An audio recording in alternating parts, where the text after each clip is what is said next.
6th standard 9th lesson மயா மைனகி மாக்கன் காயோ. சூர்தாஸ் எழுதின பத்து இதுல குழந்தை லீலைகள், பால் லீலா, அதாவது குழந்தையா இருக்கும்போது கிருஷ்ணர் பண்ண குறும்புத்தனத்தெல்லாம் அவர் எழுதியிருக்காரு. அதுல ஒரு பாட்டை தான் உங்களுக்கு கொடுத்துருக்காங்க, நிறைய இருக்கு, அதுல ஒரு பாட்டு தான் இது. இந்த பாட்டுல என்னன்னா, நல்ல வெண்ணெயை திருடி தின்னுட்டு கையும் களவுமா அவங்க அம்மா யசோதா கிட்ட கிருஷ்ணர் மாட்டிக்கிட்டு அதை எப்படி சமாளிக்கிறாரு, நான் இதை செய்யலைன்னு எப்படி அவங்க அம்மா கிட்ட பேசுறாரு அப்படின்றது குறும்புத்தனமா இருக்கும். அவங்க அம்மாக்கே நல்லா தெரியும் ஒரு திருடுதான் சாப்பிட்டாருன்னு சொல்லிட்டு, ஆனா அதை அவர் எப்படிலாம் சமாளிக்கிறாரு அப்படின்றதுதான் இந்த பத்து. மையா அம்மா மைனகி மாக்கன் காயோ, நான் வெண்ண சாப்பிடல. போரு பயோ, ஏர்லி மார்னிங் விடியற்காலையில, போருன்னு விடியற்காலையில, கையன் கே பீச்சே மாடுகளுக்கு பின்னாடி, மதுபன் மோகி பட்டாயோ, மதுபன்னா யமுனை நதிக்கரையில இருக்கிற ஒரு அடர்ந்த காடு, அங்க நீ என்ன அனுப்பிச்சு விட்டுட்ட மாடு மேய்க்கிறதுக்காக. ஏர்லி மார்னிங்கே நீ என்ன காட்டுக்கு அனுப்பி விட்டுட்ட. சார் பெஹர், பெஹர்னா 3 hours, சார் பெஹர்னா 4 into 3 12 hours. பன்சி விட்டு பட்டுக்கியோ, நாங்க ஆலமரம், பன்சி விட்டுனா ஆலமரம், அங்கதான் சுத்திட்டு இருந்தேன். அந்த காட்டுல மாடு மேய்ச்சிட்டு 12 மணி நேரமா நான் அங்கதான் சுற்றிட்டு இருந்தேன். சாஜ் பரே கர் ஆயோ, ஈவினிங் ஆனோன்னு நான் வீட்டுக்கே வந்தேன்.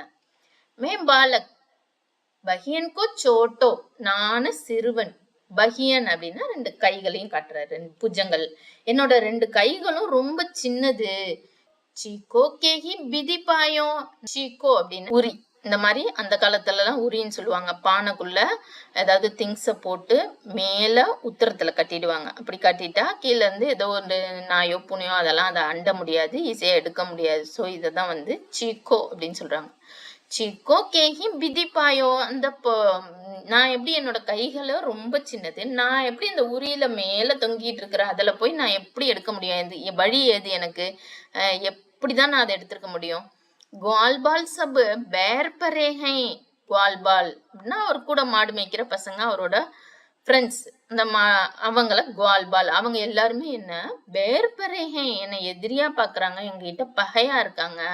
பர்பஸ் முக்கு லப்டாயோ, அவங்க வலுக்கட்டாயமா என்னோட வாயில லப்டாயோ பூசி விட்டுட்டாங்க, திணிச்சிட்டாங்க என் வெண்ணைய. ஏன்னா இப்போ வாயில வெண்ணையோட அவங்க அம்மாட்ட மாட்டிக்கிட்டாரு, அதுக்கு எப்படி ரீசன் சொல்றது, அதுக்காக என்ன சொல்றாரு, அவங்க வாயில வலுக்கட்டாயமா திணிச்சு விட்டுட்டாங்க அப்படின்னு அதுக்கும் சொல்லி சமாளிக்கிறாரு.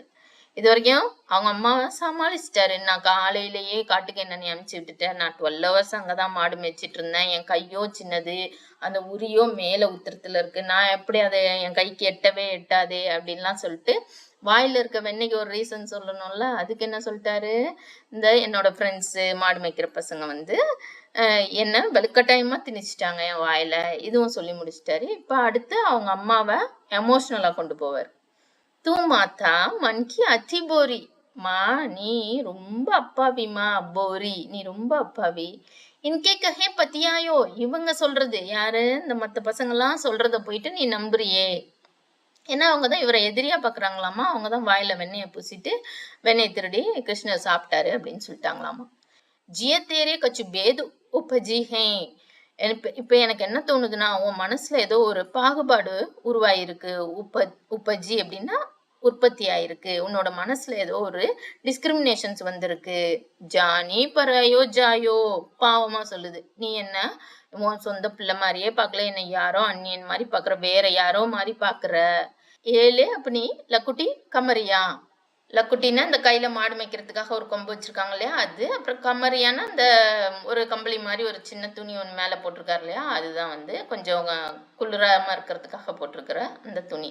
இந்த வச்சுக்கோ, இந்த கம்பையும் நீயே வச்சுக்கோ, இந்த கம்பளியையும் நீயே வச்சுக்கோ. பகுத்தகி நாச்சு நச்சாயோ, இப்ப அவங்க அம்மா வேற மாதிரி டிஸ்டர்ப் பண்றாரு. நீ என்ன ரொம்ப ஆட்டு வச்சுட்ட, ரொம்ப பாடப்படுத்துற அப்படின்னு சொல்லி முகத்தை மாத்திக்கிட்டு அப்பாவியா சொல்லும்போது அவங்க அம்மாவுக்கு எப்படி இருக்கும், என்னதான் புள்ள திருடி தின்றிருந்தாலும் அவங்க அவரை குறும்பா பேசுறத பார்த்து அவங்களுக்கு சிரிப்பு வந்துடும். இப்ப சூர்தாஸ் சொல்றாரு, தப்பு பிகசி ஜசோதா, இந்த சிரிச்சிட்டாங்க யசோதா, அவங்களுக்கு சிரிப்பு வந்துருச்சு. லே ஒரு கண்டு லகாயோ, அவங்களோட கோபத்தெல்லாம் மறந்துட்டு அவரை அணைச்சிக்கிறாங்க. கண்டு லகாயோ அப்படின்னா அவங்கள அணைச்சிக்கிறது. சூர்தாஸ் எழுதின பத்து. சூர்தாஸை பற்றி அடுத்து பார்ப்போம். இந்த கவிதையை எழுதினவர் சூர்தாஸ். கவி பரிச்சயம். आपने जो रचना अभी पढ़ी है, இப்ப ஒரு கவிதை நம்ம படிச்சோம் இல்லையா, அது வகு சூர்தாஸ் द्वारा रचित है, சூர்தாஸ் மூலமாக இயற்றப்பட்டது. माना जाता है कि उनका जन्म 15वीं शताब्दी में हुआ था. 15th செஞ்சுரியில பிறந்திருப்பார் அப்படின்னு கருதப்படுகிறது. நமக்கு கரெக்டா தெரியாது. सूरदास ने अपना अधिकांश जीवन मथुरा, गोवर्धन सहित ब्रज के क्षेत्रों में श्री कृष्ण के गुणगान में भजन गाते हुए बिताया. சூர்தாஸ் அவரோட அதிகப்படியான வாழ்க்கைய கிருஷ்ணர் பிறந்த இடமான மதுரா, அவர் இருந்த இடமான கோவர்தன் மலை அப்படின்னு கேள்விப்பட்டிருக்கோம்ல, அந்த இடங்கள்ல இங்கெல்லாம் தான் அவர் அதிகமான காலத்தை கழிச்சாரு. ஸ்ரீ கிருஷ்ணரை பத்தி பாடியே அந்த பஜனைகள் பாடியே அவர் காலத்தை அவர் கழித்தாரு. उनकी रचनाएं ब्रज भाषा में उपलब्ध हैं. ब्रज भाषा ஹிந்தியோட ஒரு போலி.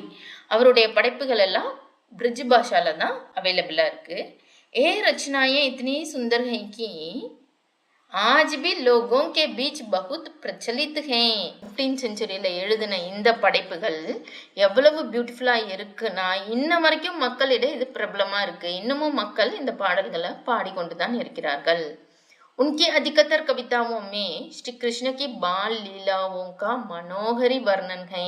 அவருடைய அதிகப்படியான கவிதைகள் எதை பற்றி இருக்கும்? ஸ்ரீ கிருஷ்ணர் சின்ன வயசுல பண்ண குறும்புகள், கிருஷ்ண லீலைகள் தான் ரொம்ப மனசுக்கு பிடிச்ச மாதிரி ரொம்ப கவரக்கூடியதா இருக்கும்.